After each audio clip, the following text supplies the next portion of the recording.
അത് പഴയതെങ്ങാണ്ടോ പഴയതാ വണ്ടിയുടെ ആൾക്കാരായിട്ടോ. അല്ല അതെന്തെങ്കിലും ആയിക്കോട്ടെ, അത് നമുക്ക് പറയാനുള്ള യോഗ്യതയില്ലല്ലോ.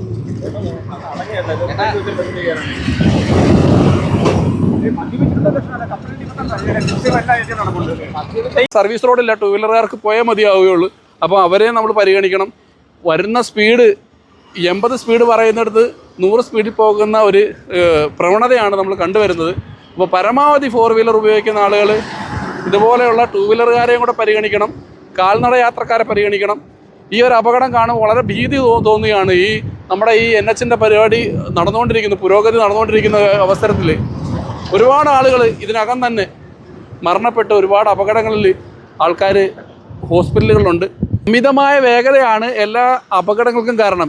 നിരന്തരമായ അപകടം നടക്കുകയാണ്. കൊല്ലം ബൈപ്പാസിലാണുള്ളത്. കൊല്ലത്തിൻ്റെ റോഡ് പണി ഇങ്ങനെ പുരോഗമിച്ചുകൊണ്ടിരിക്കുന്ന വേളയിൽ ഒരുപാട് അപകടങ്ങൾ നടന്നുകൊണ്ടിരിക്കുന്നു. 44 വയസ്സുള്ള മുളവന സ്വദേശി സുഗു മരണപ്പെട്ടിരിക്കുന്നു. ഈ ആക്റ്റീവ സ്കൂട്ടറിലാണ് അപകടം നടന്നിരിക്കുന്നത്. അപ്പോൾ എൻ്റെ തൊട്ടുപുറകിൽ കാണുന്ന മാരുതിയുടെ ഈ ചെറിയ വാഹനമാണ് പരസ്പരം കൂട്ടിയിടിക്കുകയുണ്ടായിരുന്നാണ് നമുക്ക് കാഴ്ചയിൽ മനസ്സിലാക്കുന്നത്. ഓവർ സ്പീഡാണെന്ന് നമുക്ക് കാഴ്ചയിൽ മനസ്സിലാവുന്നുണ്ട്. ഈ റോഡ് ഉപയോഗിക്കുന്ന ടൂ വീലർ ഉപയോഗിക്കുന്ന അല്ലെ 4 വീലർ വാഹനങ്ങൾ ഉപയോഗിക്കുന്ന എല്ലാവരോടും നമ്മുടെ റോഡ് നിയമങ്ങളനുസരിച്ച് മനസ്സിലാക്കിക്കൊണ്ട് വാഹനങ്ങൾ ഓടിക്കുക. ഇന്നിപ്പം വളരെ ദാരുണമായ ഒരു അന്ത്യം. 44 വയസ്സുള്ള സുഖം മരണപ്പെട്ടിരിക്കുന്നു. ഒരുപാട് വിഷമമുണ്ട്. ഒരുപാട് മരണങ്ങൾ ഇങ്ങനെ സംഭവിച്ചുകൊണ്ടിരിക്കുന്നു നമ്മുടെ ഹൈവേയിൽ.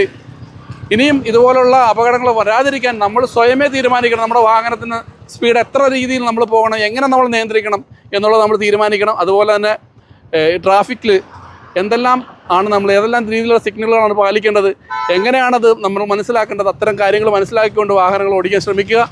അപ്പം നന്ദി, നമസ്കാരം.